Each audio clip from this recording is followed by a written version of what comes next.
Alam nyo naman, delivery boy tayo, kaya kailangan natin ng maraming pagod magtrabaho, pero never tayong susuportante yun guys. Pag dumaan ka dito sa Dagupan, kailangan may dala yun. Hanap tayo ng pwede nating daanan guys dito sa, alam ko guys, may short, masyado natin ilulubog dyan sa may gitna kasi may kalaliman yan. Yun guys, namatay yung motor na mga ka-Diyos, sa may mas malapit dito. Kakalabas lang natin sa trabaho, yun, umuulan. And then ngayon, nawala yung helmet natin guys, kaya uwi tayo na walang helmet. Siguro hahanap na lang tayo ng pwede nating daanan na walang huli. Kasi mahirap na guys, kasi malaki-laki yung babayaran natin kung mahuli tayo ng mga puso. Mas importante guys, shortcut na lang tayo, hanap tayo ng magandang daanan na hindi tayo mahuhuli. Alam niyo naman, delivery boy tayo, kaya kailangan natin ng maraming extra. Kaya dyan, umaambon. Ingat po kayo yung mga pauwi din na kagaya ko. Daan-daan lang sa pag-uwi, and then wag masyadong mabilis dahil madulas yung daanan, kaya be careful lang tayo nagda-drive. Importante makakarating tayo kung saan tayo makakauwi. Pagod magtrabaho pero never tayong susuko.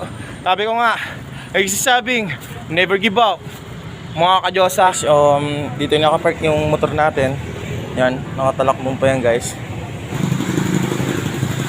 Wala tayong kapote. Yun, that's good. Nakakaingit lang yung may mga kaputi, pero yun, tuloy pa rin tayo sa pag-uwi. At importante yun guys, pag dumaan ka dito sa Dagupan, kailangan may dala kang helmet. Yun, hanap tayo ng pwede nating daanan guys dito sa, alam ko guys, may shortcut dito sa Lukaw. Ay doon tayo mag-i-start para makatawid tayo doon sa Bimalay na Gilayan. Nandito na tayo sa may San Jose. Number 1 yun guys, kung nabasa ka sa ulan, kailangan maligo, magpalis ng damit para hindi ka, hindi man yung pawis tapos yung lamig ng ulan.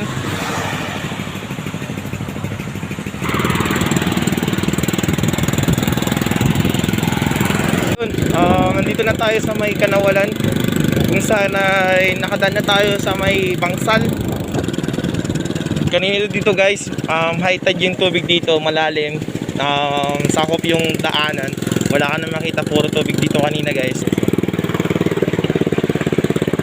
Ito guys, nakakalawang yung mga motor, and then sasakyan, wala tayong magawa, no choice kasi daanan dito guys. Kaya sana wag mamatay guys, kasi mababa yung spark plug ng motor natin guys, mga ka-Diyosa. Yan. Yun guys, painitin muna natin ng konti yung motor natin, baka mamatay yung motor natin guys, yun diba? Yun yan, yun yung kalalim dito guys.